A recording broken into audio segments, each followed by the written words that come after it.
Good afternoon and welcome to 90 Minutes Live, which this afternoon finds us for our final Saturday commentary of the season at Langford Road in Biggleswade. It's been 259 days. Each of 19 teams have played 53 and a half hours of football, and still it's undecided of who's going to be promoted and who's going to go down. Such is the story in Southern League Division 1 Central.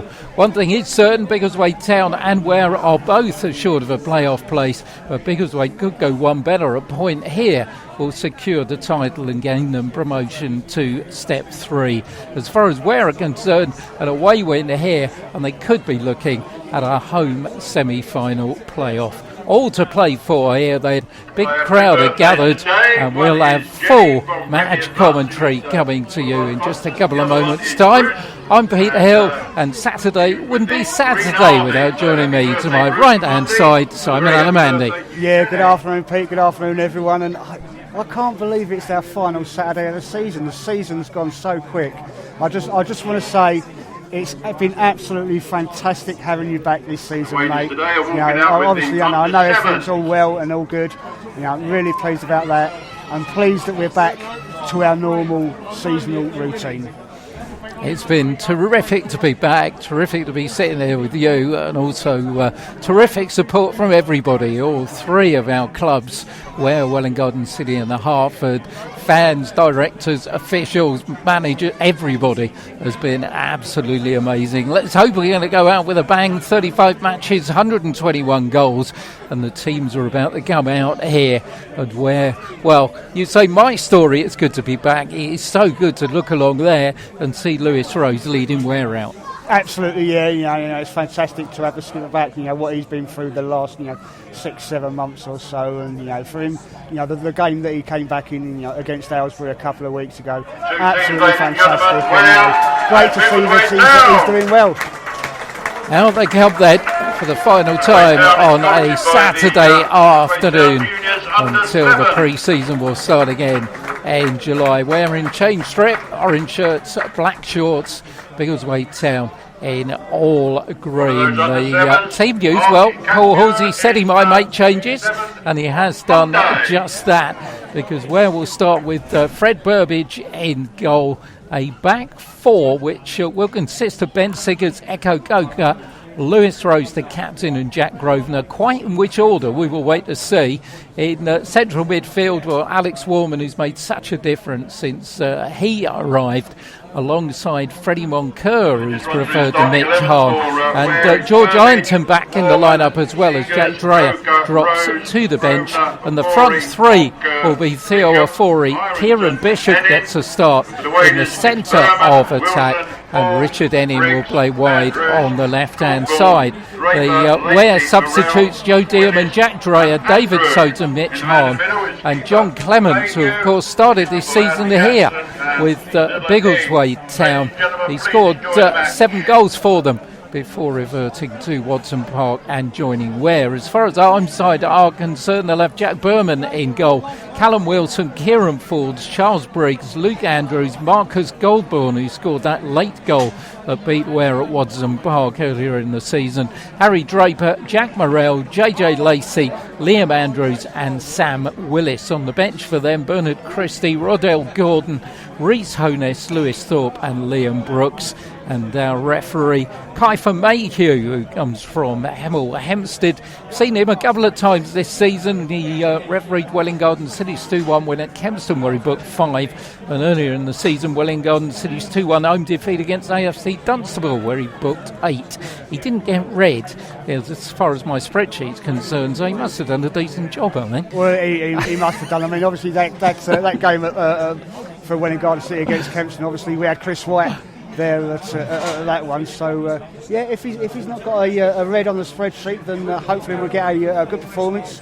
Just don't want to see too many of those yellow cards. Well, we don't. Look at the way Ware are lining up. It's like Coker might well be operating at right back. He has done that this season. There were doubts about Steph Giorgio, who went off last week in the defeat against AFC Dunstable, of course.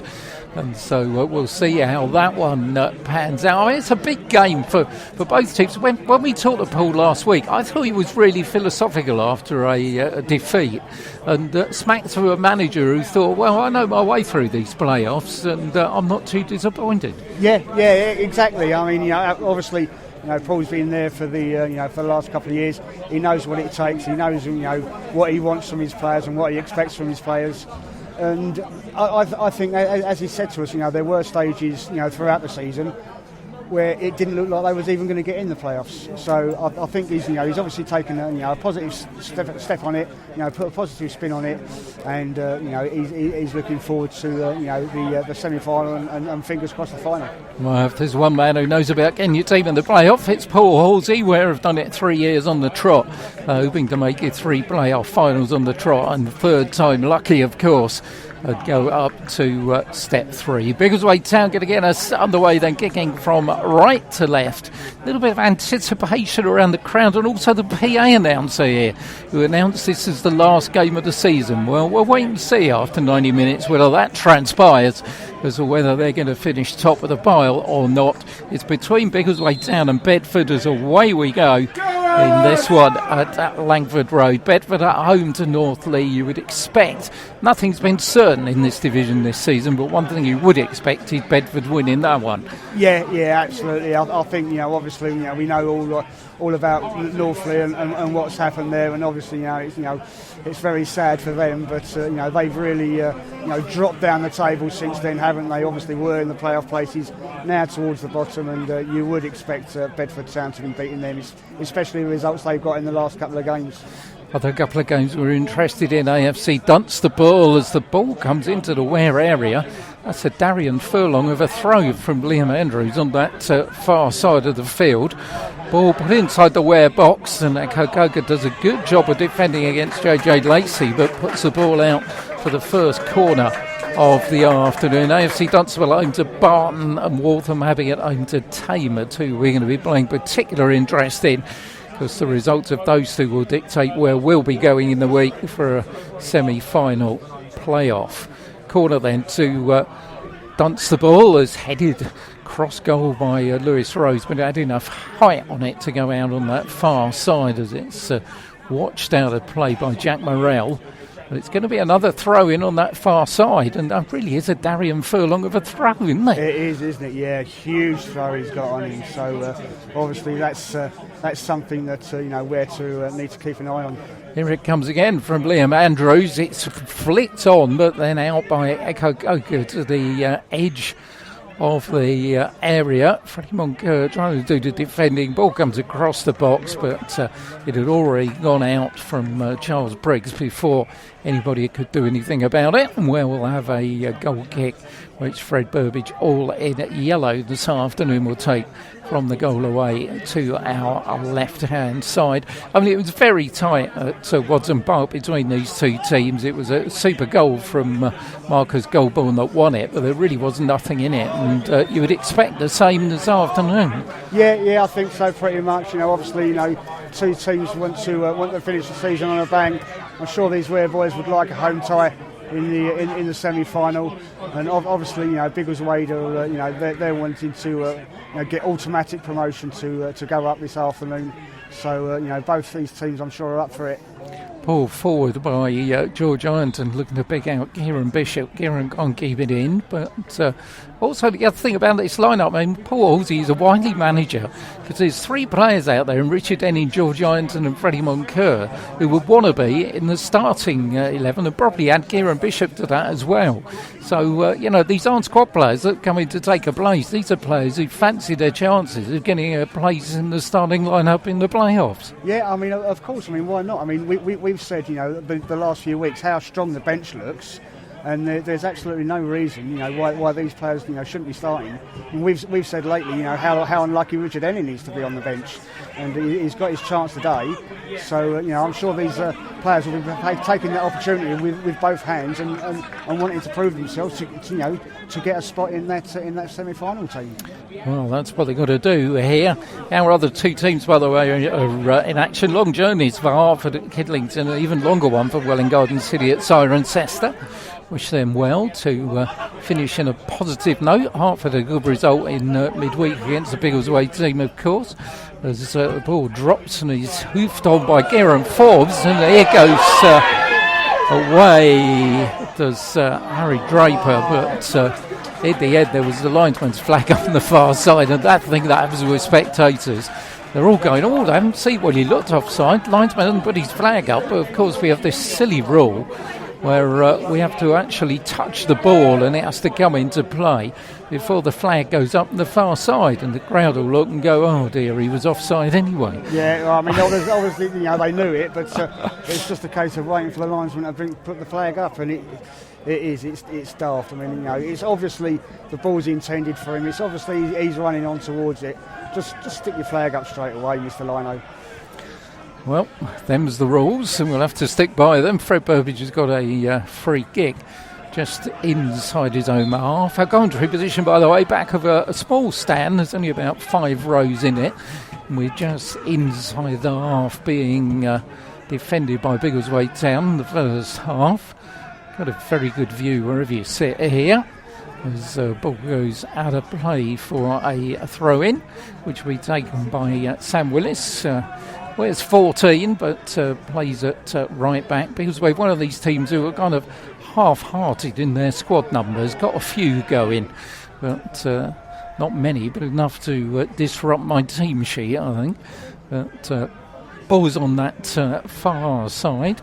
Ben Siggers, another one. Sorry, I didn't mention him, of course, in the players that would fancy their chance of getting in the starting 11. He had an excellent game last time he started at Aylesbury United, but David Soter's on the bench, and he really has been the first choice left back for a while. Biggleswade inside their own half. Jack Morrell finds the number 5, Charles Briggs. Briggs' long ball forward is headed forward by Siggers, taken down nicely by Richard Ennin. Forward for Kieran Bishop on this near side. Theo Afor is making progress. That's who George Ironton finds. First chance for Ware to pose a threat there.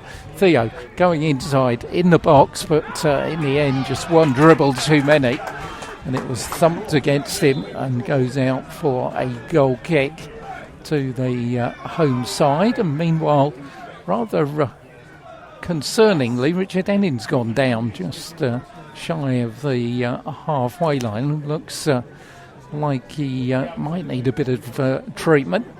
So as we were saying, it'd be sad for him, because he's one of those that has performed well. He's played over 30 games this season, Richard, but the majority of them have come as a substitute. That's, he is limping, but he's back up and looks to be okay and able to carry on. It's going to be Jack Berman from the goal away to the right-hand side, who's going to take the kick, and in the end that one just goes tamely out of play right on that far side for a goal kick, a throw-in rather, to Ware, which will be taken again by Ben Siggers down the line, headed back towards our halfway line. Alex Warman's there first. It's hoofed into the air by Goldborn, and in the end it goes out of play for another throw-in to Ware. They've won 11 of their 21 home games. Not been as convincing at home, because way down as they have on their travels. They've been beaten here by Hartford very early on in the season, Bury Town in the FA Trophy, and then lost to Waltham Abbey, Kempston, Cirencester, and most recently the game against Bedford, of course, with a big crowd, over 450 here for that one, when we went down by a goal to nil.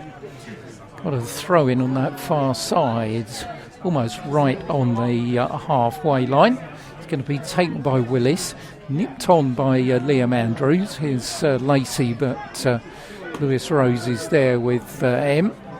John Lacey, of course, formerly was at Burke Hampstead. Remember him scoring a last-minute goal at Watson Park a couple of seasons ago for them. Ben Siggers with another throw-in.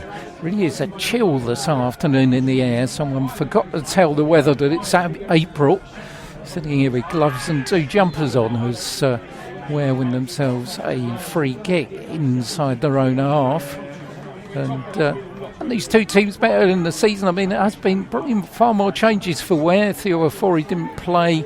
Jack Grosvenor, Alex Warman weren't even at the club.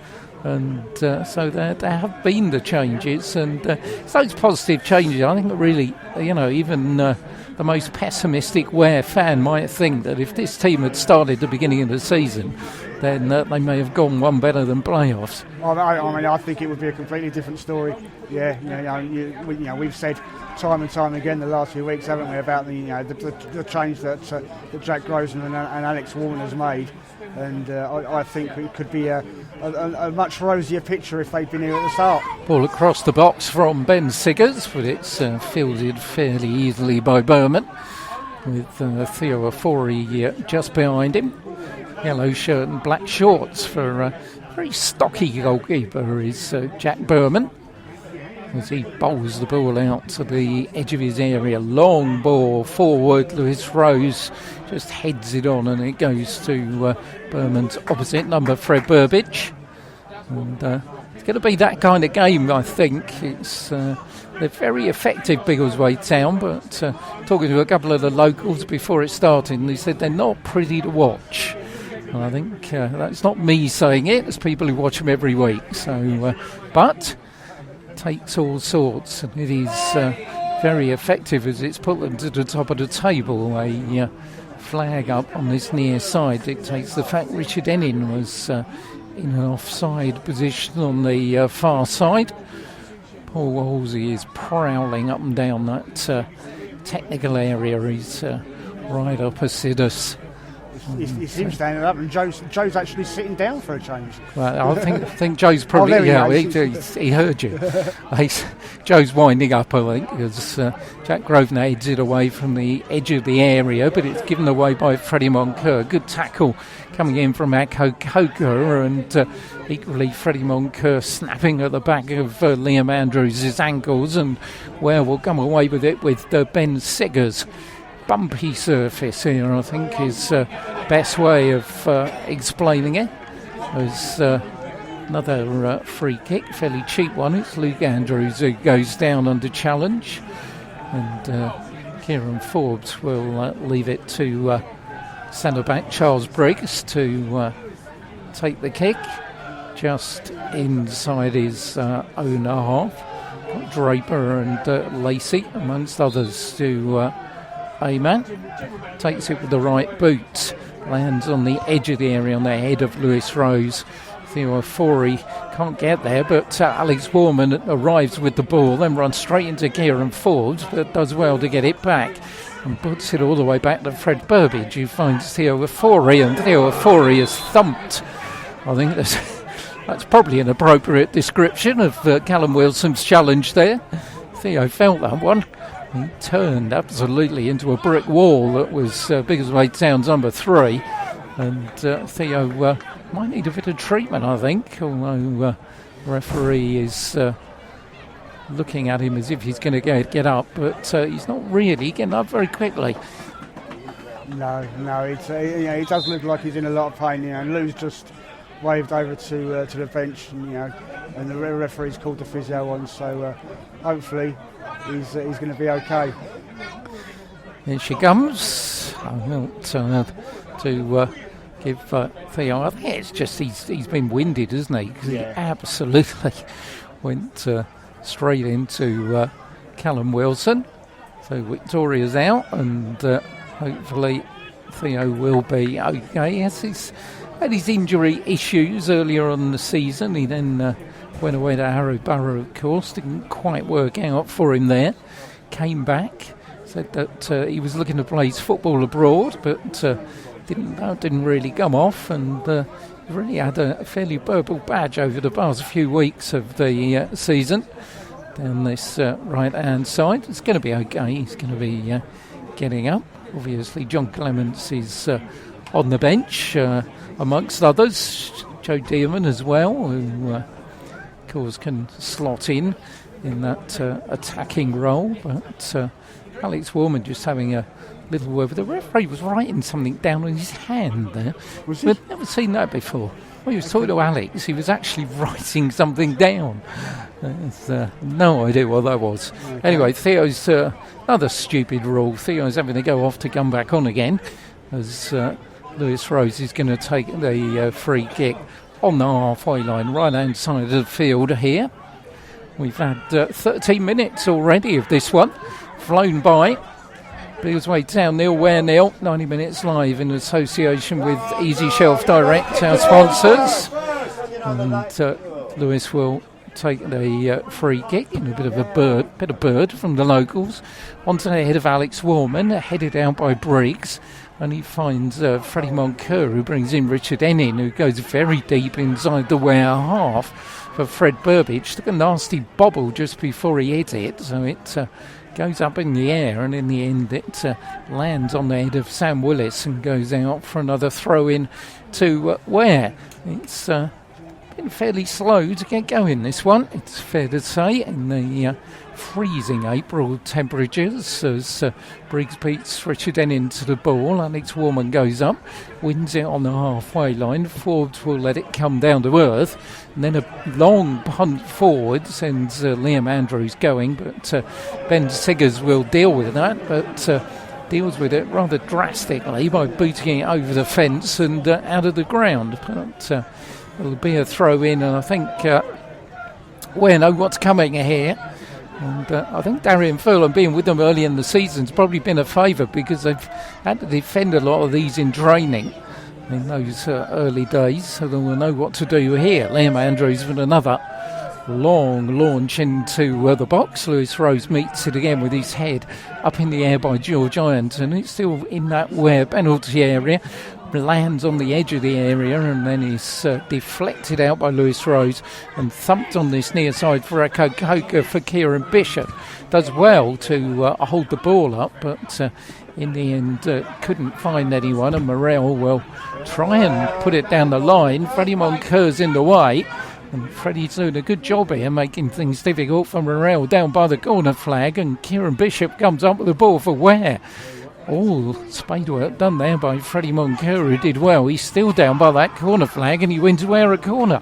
Good work by Freddie there. Yeah, great battling from Freddie. He obviously, he's not getting up. He's determined to win that ball, and he's another one that's, that's been out lately of the team, isn't it? On the bench, and he'll be wanting to prove himself to the boss as well. Alex Warman will take the corner from this near side. Likely to be with the right boot, so it's not going to be an in-curler. He has scored from this season, of course. Jack Grosvenor's come up with the back. Ego Goga's there. It's played short, though, to Theo Afori. Cross goes all the way across the box and lands halfway between Kieran Bishop and Lewis Rose. Otherwise, Biggleswade would have had some defending to do. But in the end, it goes across on that far side. It's going to be a throw-in that Sam Willis will take. It's 0-0 here. A point will do it, of course. As far as Biggleswade are concerned, Bedford are 3 points behind, so the only way they can catch them is for Ware to win here, and then Bedford to, as we expect, beat North Lee. A Coca for Theo Afori. It's a lightning start at home side, but Ware have had the more of the ball since. We've got a throw-in on the halfway line on this near side of the field. Ekokoguru's done well this season after he arrived midway through the season, and Paul Woolsey has no qualms about him filling in the right back berth.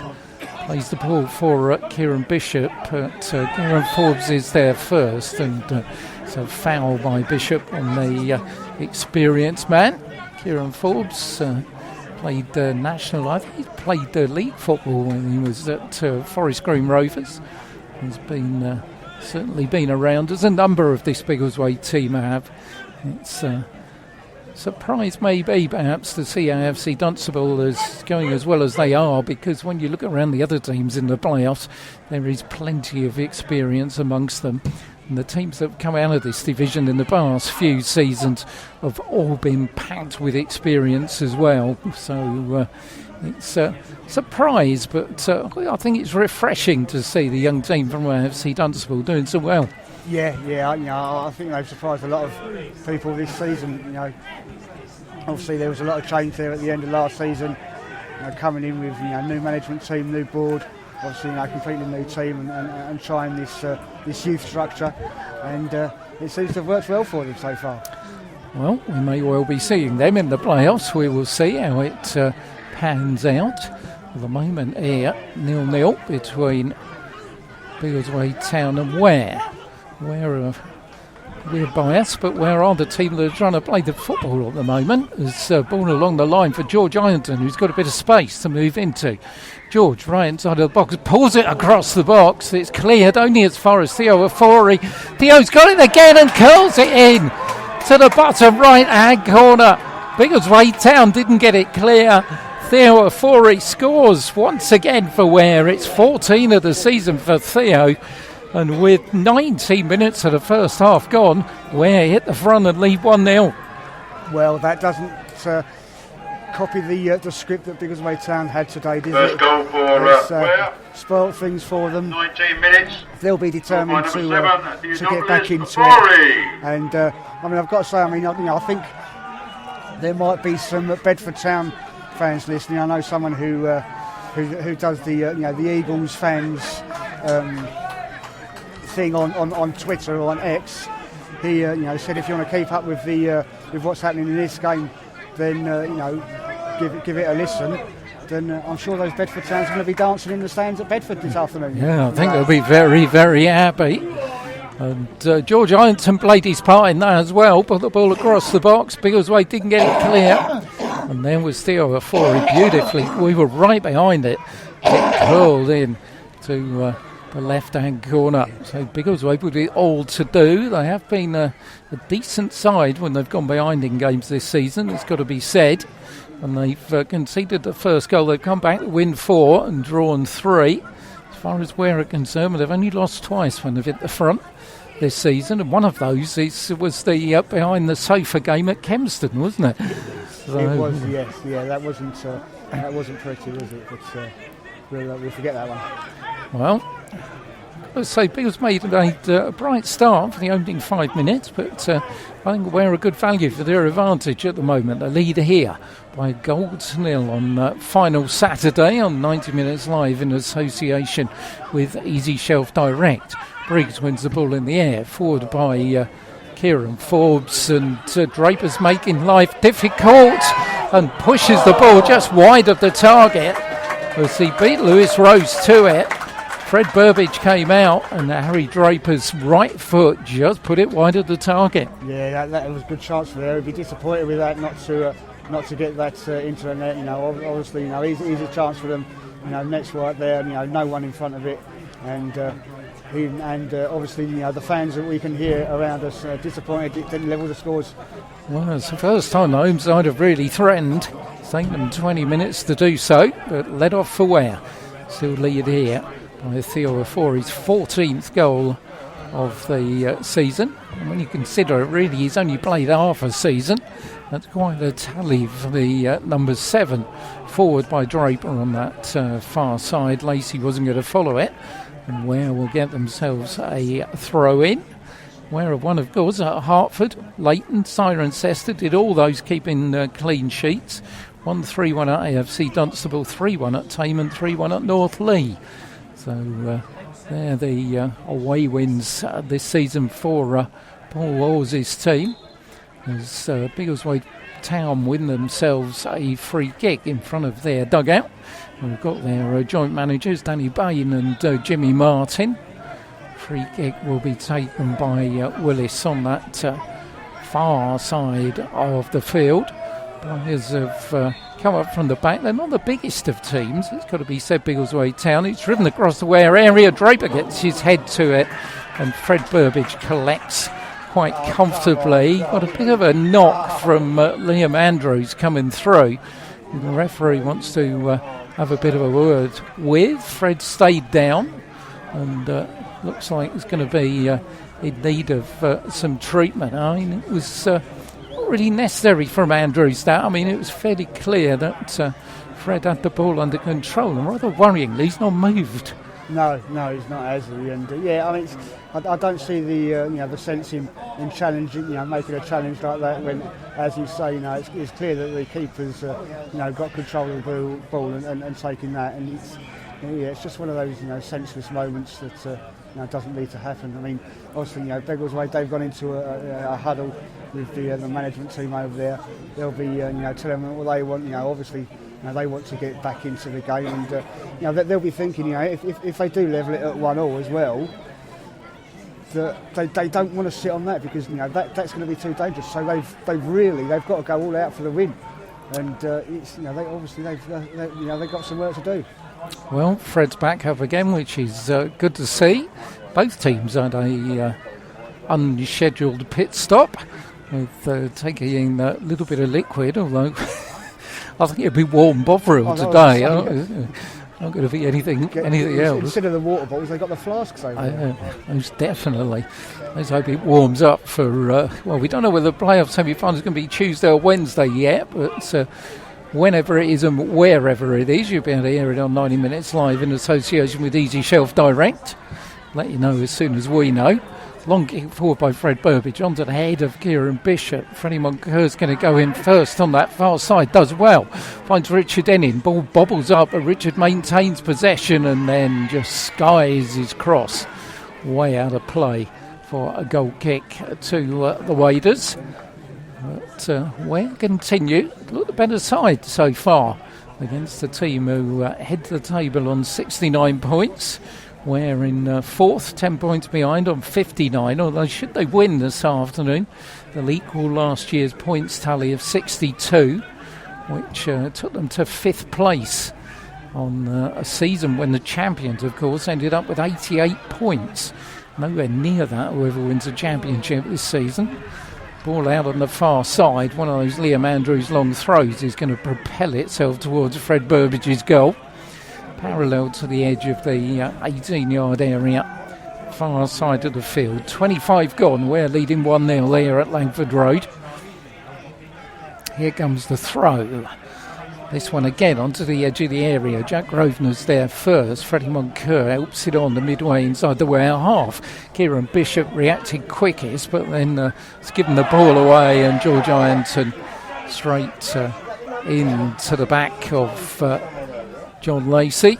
It's going to be two number 10s clashing, and will be a free kick to Biggleswade Town. Kieran Forbes thought about the short one to Lacey and then plays it to Lacey. Ware had switched off. He's inside the area here, but Oka did well to close down the space in the end, blocked the shot, and through ball forward finds Charles Briggs on the far side. Now it's Marcus Goldborn in field for Sam Willis. Willis's ball down the line though is a poor one. Siggers is in the way. Richard Ennin's ball forward, looking for the run of Kieran Bishop, who's making life difficult a little bit for Morrell, but Morrell will bring the ball down and find Briggs. Briggs to his right for Willis. Willis all the way back to his goalkeeper Jack Berman. Bowls the ball out once again to the number 11 Jack Morrell. Weighs 11 but very much a central defender. Plays the ball back to Kieran Forbes. Forbes to his right for Charles Briggs. Get moving, says someone in the sand to our right hand side. Slow, patient build up from the home side. Here's Forbes again. Looked to go across the halfway line, thought better of it, and now does. Finds Goldborn on that far side. He moves inside. Richard Ennin picks up a little bit of space, runs into two orange shirts, maintains possession though. And the ball finds Sam Willis on the far side. We're back on the halfway line with Briggs. Plays it to his left-hand side for Morrell. Morrell's ball, far side of the field. Looked to be a problem for Ware, but in the end it's Goldborn who's forced backwards. Finds Willis on that far side. Willis's ball. Looking for Draper. Up comes Fred Burbage. Fred hasn't collected it. Draper goes down, but the referee has given the free kick. And once more, Fred Burbage has gone down. I think he might have got a bang in the face from Harry Draper, but whatever it is, going to be a free kick to Ware. Yeah, it has. I mean, I don't know. I didn't quite see what occurred there, but obviously Fred's been caught in the face somehow, and he's gone down. I mean, obviously the home fans aren't too impressed with it, but a foul's a foul. You've got to accept it. Yeah, I think you just get the sense of a bit of frustration around there amongst the locals, and also showing a bit on the pitch with the team as well, because it's understandable. You get yourself in this position where you need a point to win the league, and they must know that Bedford are big favourites to take 3 points against Northley, and also that Bedford have got a 2-goal and now a 3-goal advantage as far as goal difference is concerned as well.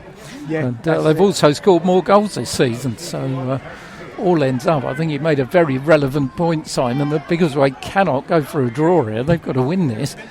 As the ball lands with Liam Andrews, who's beaten to it by Kieran Bishop, who's been lively up front, as Ben Siggers skies the ball out on that far side. Second time Ben Siggers has put one out of the ground, as Marcus Goldborn will bowl it along the line to Sam Willis to take the throw for Biggleswade Town.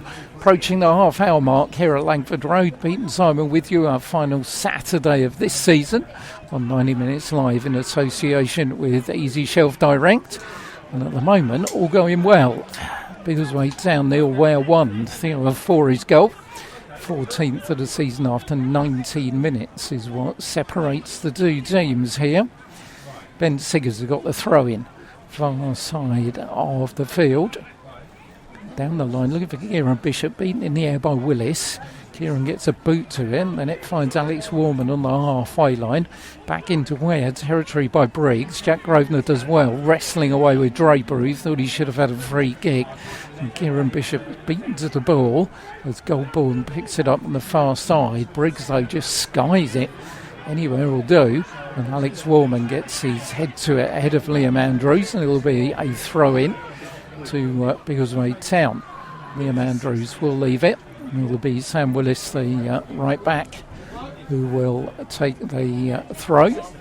One scary moment for Ware. Harry Draper having the chance, putting it wide after Fred Burbage had lost the flight of the ball. Apart from that, Ware have contained the league leaders pretty well so far. Got a throw in on that far side. Ben Siggers will take the throw in. It's been going that well that I haven't been able to hear Joe O'Brien, which has got to be a sign.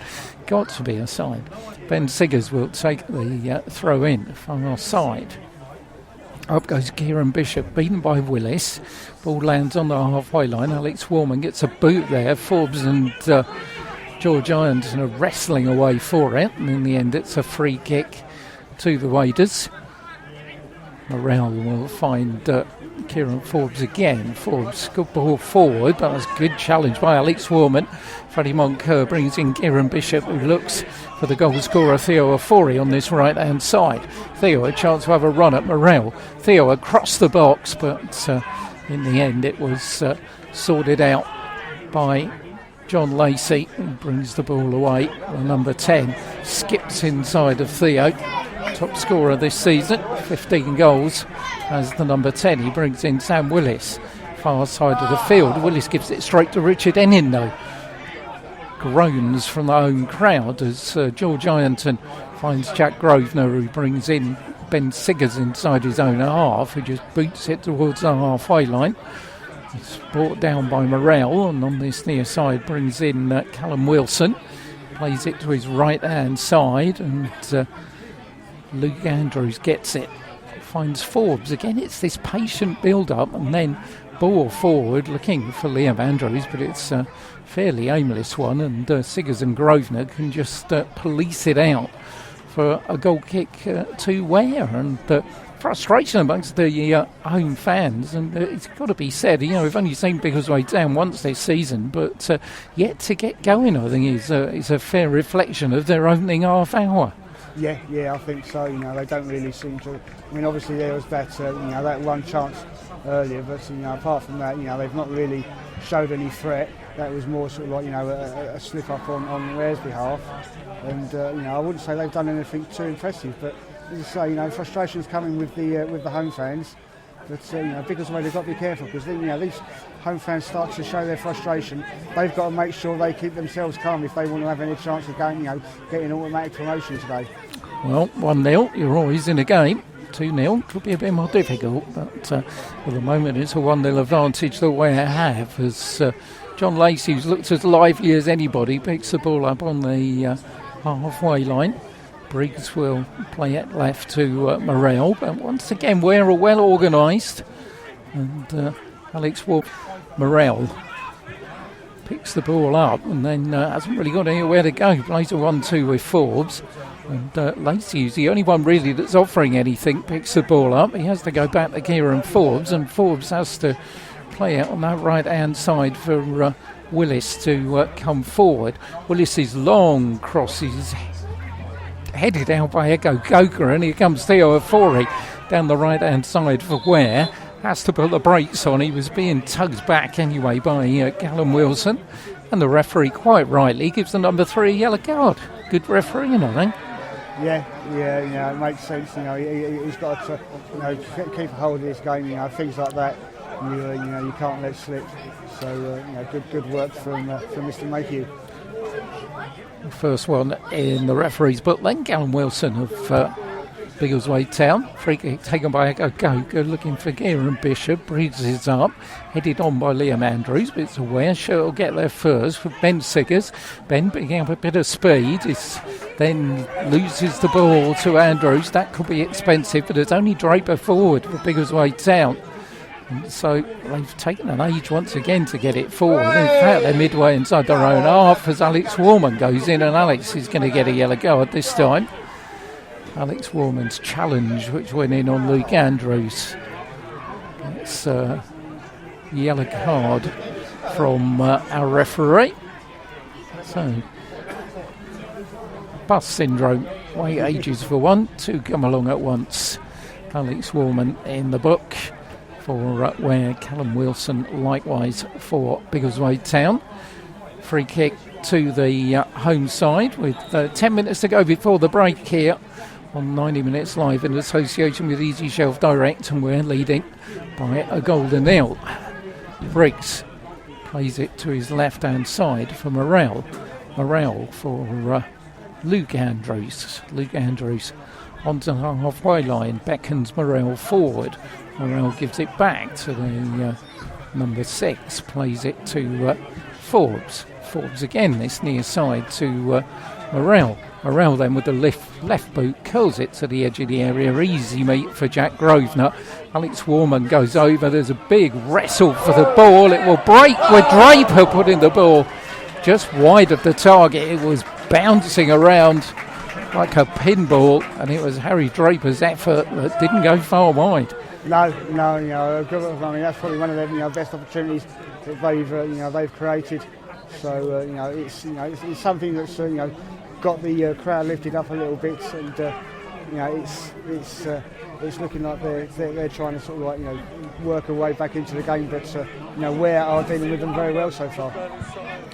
It's a free goal kick taken by Fred Burbidge, and ball goes out far side for Ben Siggers to take a throw in for Ware. Throw in on the halfway line, goes down the line. Kieran Bishop's beaten to it by Willis, on by Kieran Forbes, and Lewis Rose volleys it towards the halfway line where Jay Lacey will pick it up. Forbes forward, but Liam Andrews goes down under challenge from Lewis Rose, and just getting a bit tetchy out there. It's going to be a free kick to Biggleswade, about 40 yards out, central position. So a chance perhaps for them to conjure something up from here. Referee's not going to take any action against Lewis Rose, I don't think, any more than just having a little bit of a word with the Ware skipper.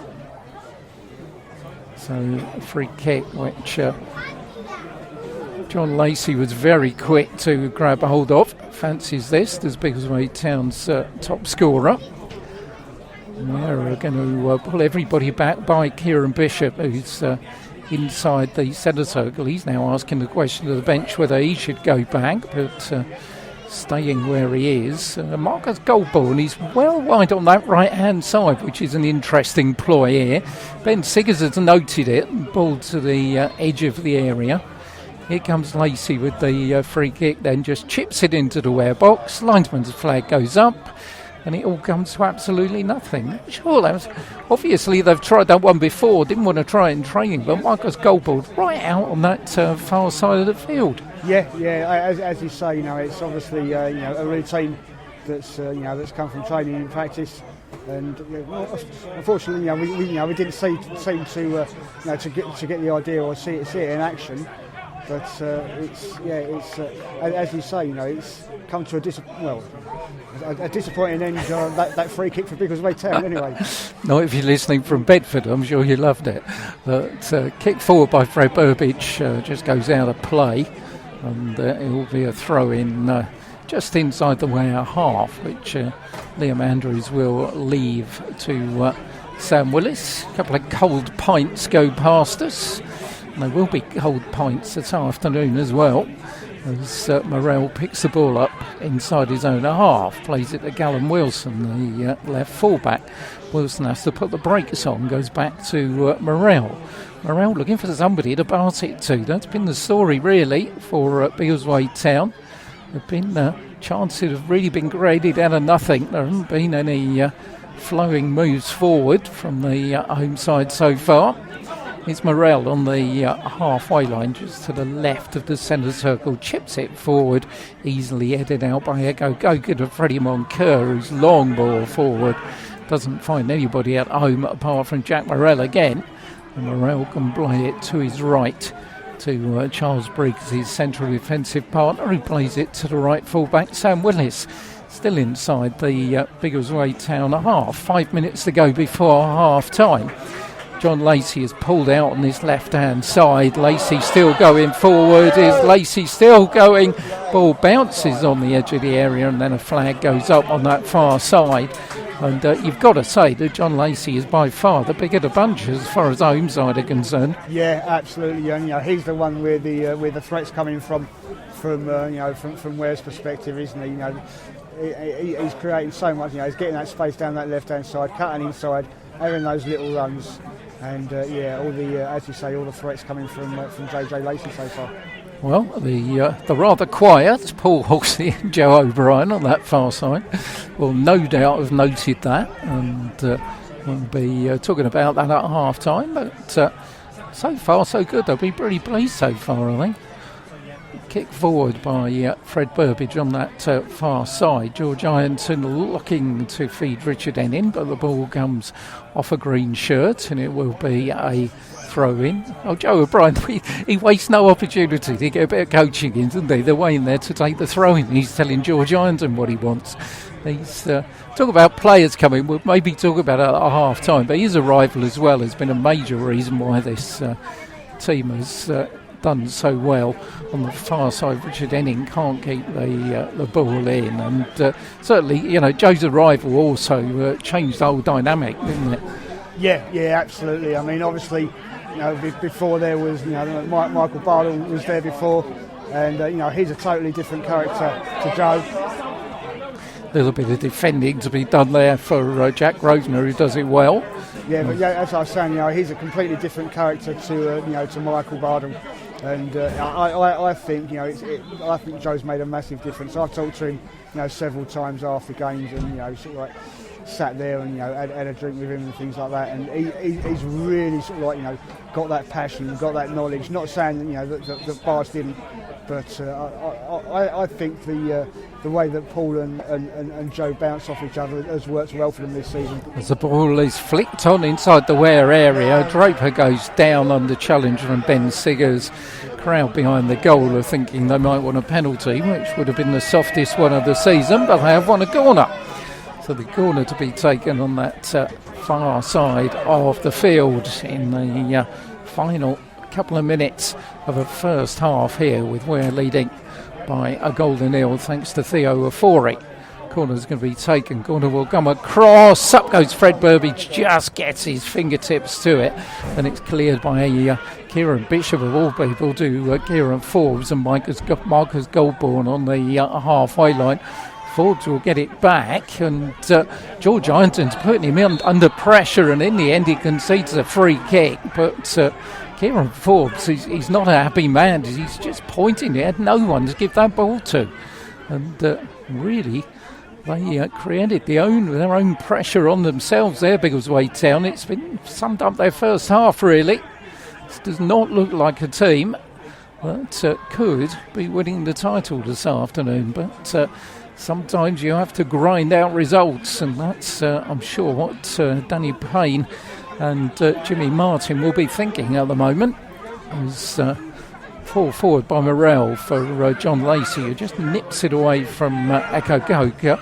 Lacey's long ball forward, looking for Draper, who can bring it down on his chest. He's got 3 orange shirts around him, and in the end it's Ben Siggers who gets the tackle in, but takes the ball back midway inside the Ware half for Kieran Forbes. Plays it to his left-hand side for Jack Morrell. Morrell puts his foot on the ball. Urgency is lacking from a side here who are going for the title. As Willis will pick it up. Willis looks up and once again almost gives the ball away to Richard Enning. He's very unlucky to concede a free kick. Free kick's taken with a rolling ball, and frustrations continue for the home side as we approach time added on for stoppage at the end of the first half. Both teams separated as they were at Watson Park earlier in the season by a single goal, but this time it's Ware who've got the advantage, thanks to Theo Ofori's 14th of the season, scored after 19 minutes.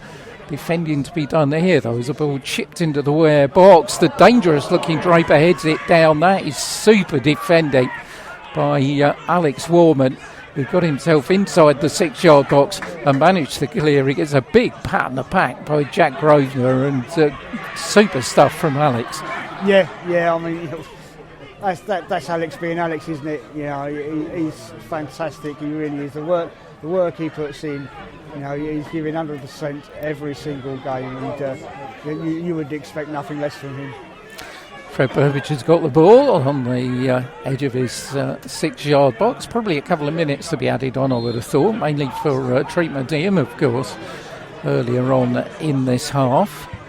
Left-footed downfield. Morrell's just tips it off the back of his head, which will give Ware a throw-in midway inside the Biggleswade Town half. Throw-in to be taken on the near side. 5 minutes added. I don't quite know where Mr. Mayhew's found that from, but we've had the 2 in, you know, one for Fred, haven't we? One for Theo, and then 30 seconds for a goal. I mean, I'd have said maybe 4, but yeah. We'll see. Is Ware got an attacking throw in there, midway inside the Biggleswade Town half, onto the head of Morrell. Kieran Bishop's in there making trouble, and in the end the goalkeeper Berman just came out and collected it before Richard Enning could arrive. Otherwise Biggleswade could have been in even more trouble than they are at the moment. But Berman will bowl it out to Charles Briggs. Once more, Ware not putting the press on. They've been very well organised when Biggleswade Town have had the ball in their own half. And really asking the questions of the home side. Well, you've got the ball, you're the team at home, so you do something about it. And at the moment, Biggleswade have been finding it difficult when they've had the ball in those positions just inside their own half to actually find any space. And in the end, Marcus Goldborn there has given the ball away to Richard Enning. Possibilities here for Ware. Surely that was a foul, as Richard Enning goes down under challenge, and John Lacey gets it back for Biggleswade Town. Good clearance from Jack Grosvenor, and in the end the ball bounced off the head of Ben Siggers. It's forward by Willis, but goes out of play. I think a referee missed one there. There was certainly, it seemed to be a foul on Richard Enning there. It did look like it, didn't it? I mean, you know, he's been pretty good so far, this referee, you know, picking up on on everything that's happened. But should we let him off that one? Yeah, I think so. And if anybody's heard, regular listeners will know it takes a bit more than that to get red fodden on the spreadsheet.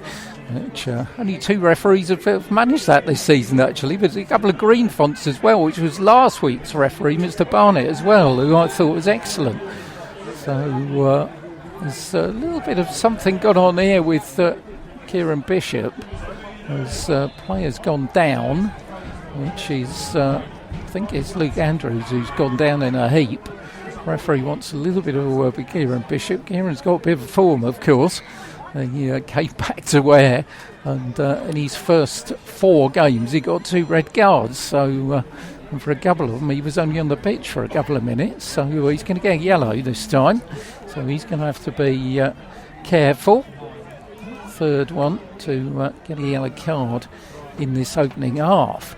It's going to be a free kick to Biggleswade Town, just shy of the halfway line on that far side of the field. It's going to be taken by Sam Willis, wearing 14 with the right boot, to the edge of the area where a ball bounced it off of Jack Grosvenor and then cleared by Lewis Rose. Goal ball goes up.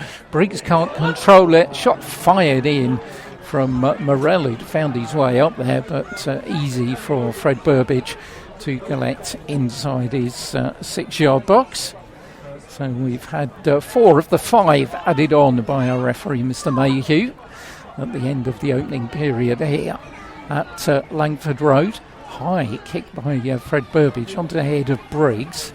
It's going to be Ben Siggers who reacts first, plays it forward onto the head of Willis. Goldborn will bring it down and bring in Kieran Forbes.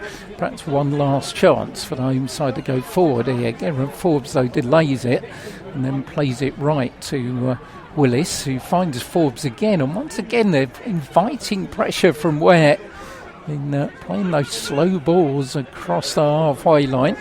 Morella's crossed the halfway line now and then plays the ball to Charles Briggs, who finds Morell again. Morell just turns inside the challenge of Kieran Bishop. Once more, it's a Ware defence being organised back there. In fact, they've got duo organisers in Jack Grosvenor and Lewis Rose. Both of them have done a super job so far. It's the first time the two of them have appeared together, of course, as central defensive partnership. Forward by Morell, and the ball just drifts out of play for a goal kick to Ware, and I think that should be it for the opening 45 minutes here. Paul Halsey and Joe O'Brien are both sitting down, and I think they'll be fairly happy with what they've seen in this opening 45 minutes. Perhaps would have liked a bit more insurance than a single goal, but it's been pretty good stuff. Yeah, I think absolutely. I think they'll be delighted with the performance so far. Clean sheet. There has been a couple of threats, but otherwise than that, Ware have dealt with Biggleswade perfectly. Biggleswade, Ware are holding back, inviting Biggleswade onto them. But Biggleswade, so far, haven't threatened at all and haven't looked like they're any urgency to get forward. Long ball forward by Jack Morell meets the head of Jack Grosvenor. Richard Ennim will bring it back down, and that's going to be it for 45 minutes plus 7 in the end added on by our referee, Mr. Mayhew. Biggleswade Town 0, Ware 1. The goal coming after 19 minutes was George Ironton's drive into the box that got the ball across. Biggleswade Town couldn't get it clear, and Theo Afori curled it into the bottom left-hand corner for his 14th goal of the season. So far, so good if you're listening from Ware. So far, so good if you're listening from Bedford. Long way to go, but half-time, Biggleswade Town 0, Ware 1. Yeah. I mean, as we were saying, a good first half there for Ware. They'll be going into the dressing room at half-time, pleased with their performance. I think the players that have come in have performed really well as well. So that's a positive sign for Paul, and they'll want to go into the playoffs with a positive result as well. Obviously for the for home side, they are going to be disappointed with the way the game is going so far. But as we said, you said at the start of the commentary with the Tannoy announcer. All right, maybe he wasn't fully aware, but don't count the chickens. You don't know what's going to happen. We still don't. They might come back and win 2-1, and Ware finish 5th in the playoffs, or Ware might finish 3rd in the playoffs. It's all up in the air at half time, but saying that, I'm going to get on with the half-time scores and find out what's happening elsewhere. Well, it's all been up in the air all season, hasn't it? In this crazy division, the Southern League Division 1 Central, where everybody can beat everybody. I mean, one of the teams, Biggleswade Town, have lost to this season. They're top of the table. Relegated Kempston joined Ware. They lost 4-2 at Kempston Rovers as well. So really is a season where anything can happen. Season for us on 90 minutes. I was saying that this is our 36th commentary of the season so far, starting way back in August with an FA Cup tie between Ware and AFC Dunstable at Watson Park. Since then we've seen 121 goals. We've seen 3 of them from beyond the halfway line, which has all been a little bit special.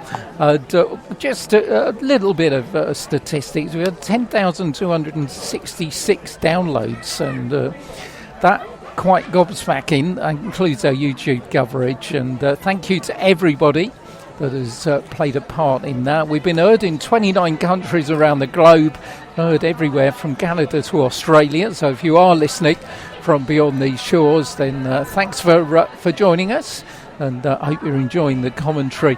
And as far as the UK goes, well, everywhere from Fort William to Eastbourne.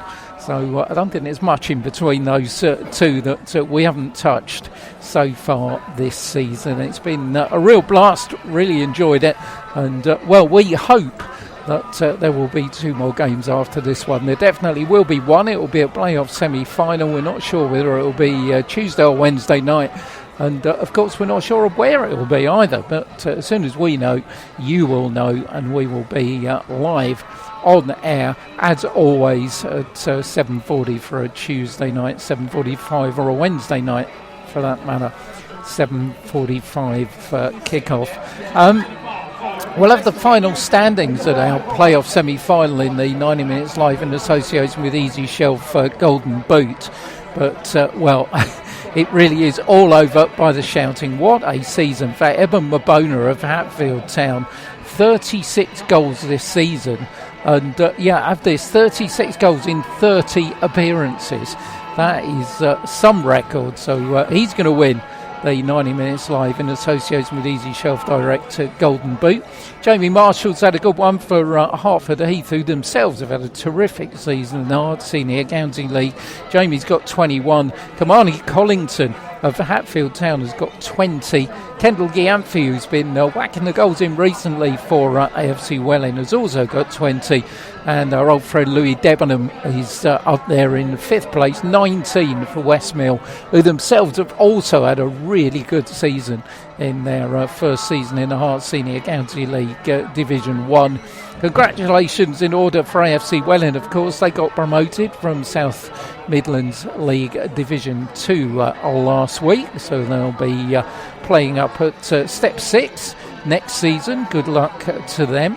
In the Hart Senior County League, Hatfield Town are assured of at least 2nd place. Belstone need 3 points from their last 3 games to win the title. Hertford Heath are up there in 3rd as well. They've had a terrific season. In Division 1, Westmill in 6th have got 6 games in hand on 3rd place Waltham Cross, and they're only 5 points behind. So real chance for Westmill to go up into the Premier Division, which would be an amazing achievement for them. 5 games left for Roydon, just 2 points off 3rd place in the Essex Olympian League Division 2. They've had a great season as well. And sad, we'll have to end on a sad note. St Margaret's relegated, finished 21st in Thurlow Nunn League Division 1 South, and they go down to level 7. So I hope that they will bounce back quickly. Yeah, of course. You know, well done to all those teams, and obviously commiserations to St Margaret's. But I'll come back with you with the half-time scores. One, all the Ware fans will be wanting to know. It's AFC Dunstable 0, Barton Rovers 0. Aylesbury United, they are playing Biggleswade, and it's the home side that have a 1-0 lead. Biggleswade Town fans, you might want to shut your ears. Bedford Town are 3-0 up on Northley, so they are going well at the midway point. Welwyn Garden City, they're away, as we said, to Cirencester Town, and Welwyn Garden City are 2-0 down. Hadley, They are playing Kempston Rovers, and Hadley have a 1-0 lead there.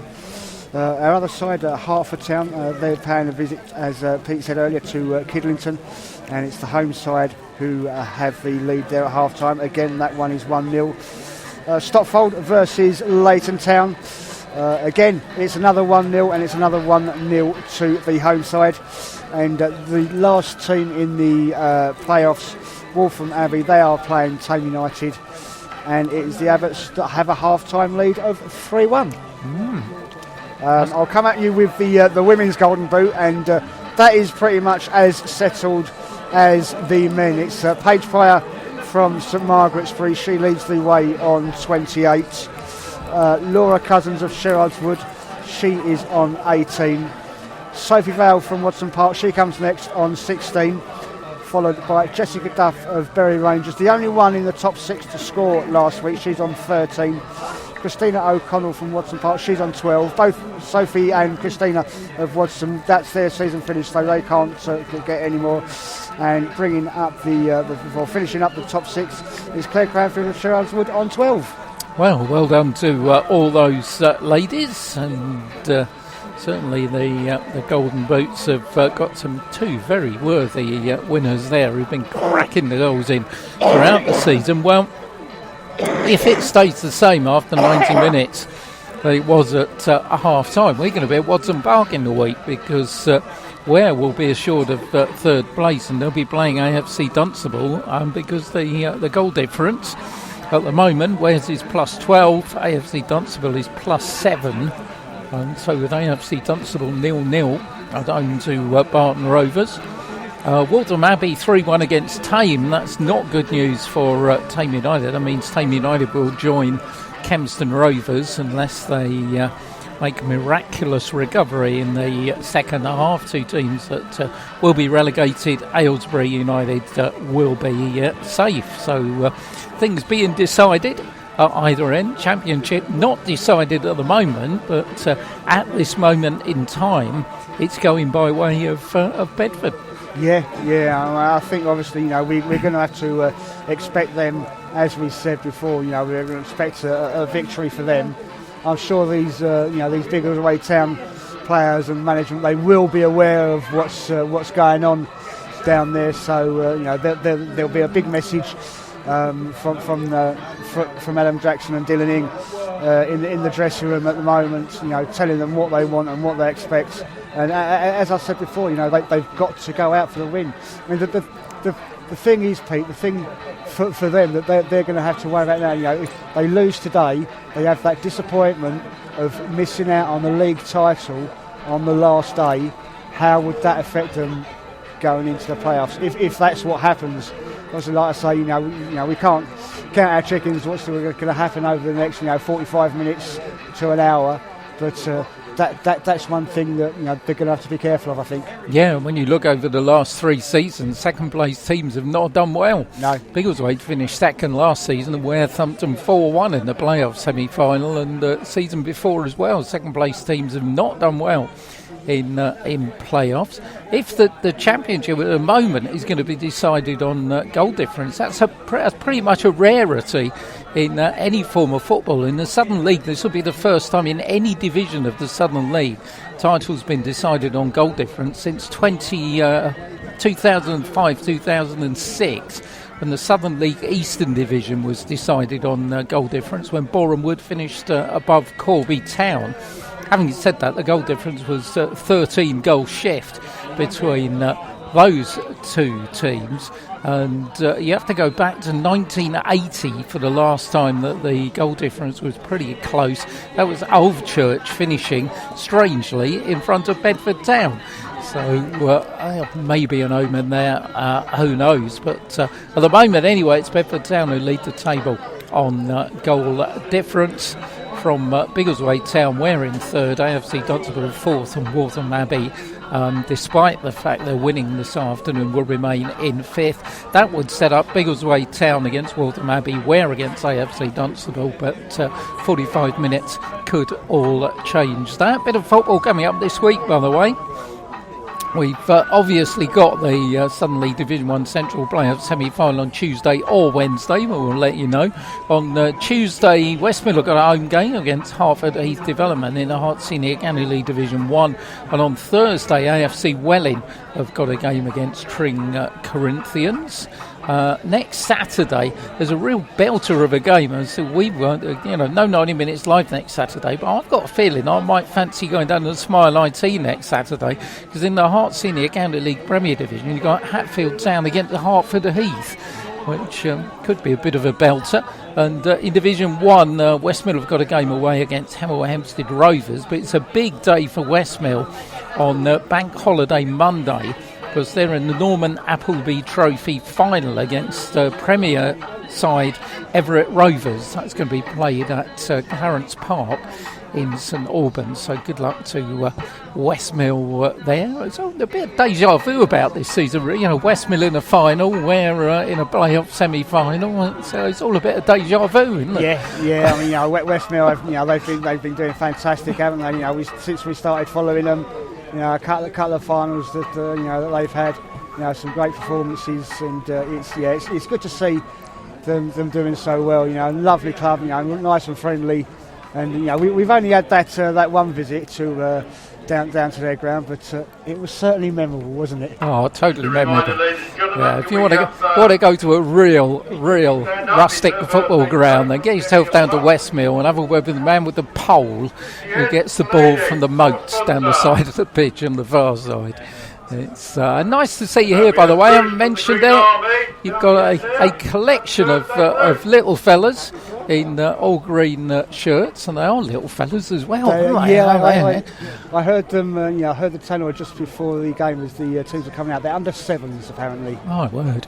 I'll tell you, he's got a shot on him, that number 10 for an under 7. While we are talking about youth football, I do want to give a shout out to my daughter's team, Pete. Obviously, I said to you, before we came on air, but they're moving to 11-a-side next season, so they had their first 11-a-side, if I say warm-up game against Tring. This morning, obviously delayed me getting here a bit, but obviously thankfully I was here for kick-off, and they was playing an under-14s Tring side, so they're under-13s, so they was playing against an under-14 side that's been playing under-11 side, or under-11s football, or sorry, 11-a-side football even, all season, and fantastic performance from the Ware Youth girls, winning 5-1. So I want to say a huge congratulations to them. Yeah, well done, girls. Very good result. Well, the little fellas have made their way off the pitch, all very enthusiastically. And good for Biggleswade. It's good for non-league football to see kids of that age really enthusiastic on a big occasion like this, of course, for the home side, and they're all waiting and high-fiving the players that are going out now. It's always good. These are non-league players. They'll take time and they'll appreciate the high fives. This isn't the prima donna Premier League, which of course has caused lots of controversy. I've got to say that there was a headline in the Daily Mirror the other day about a campaign they're taking up, trying to bring back replays in the FA Cup first couple of rounds.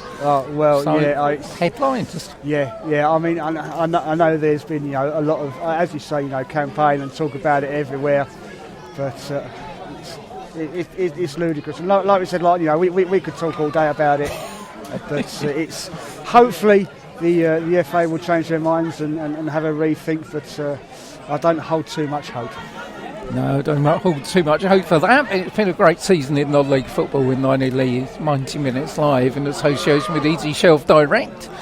Real football. I was having a chat with a Biggleswade Town fan who was chatting to me, and I said, real nice thing about non-league football is going to away grounds and meeting new people and just having a chat. Yeah. And that really is what it is all about. Paul Halsey and Joe O'Brien have got smiles on their faces. Yeah. This is, I think Paul's been at the chocolate again, hasn't he? That's what it is. A little in-joke amongst the coaching staff at Ware.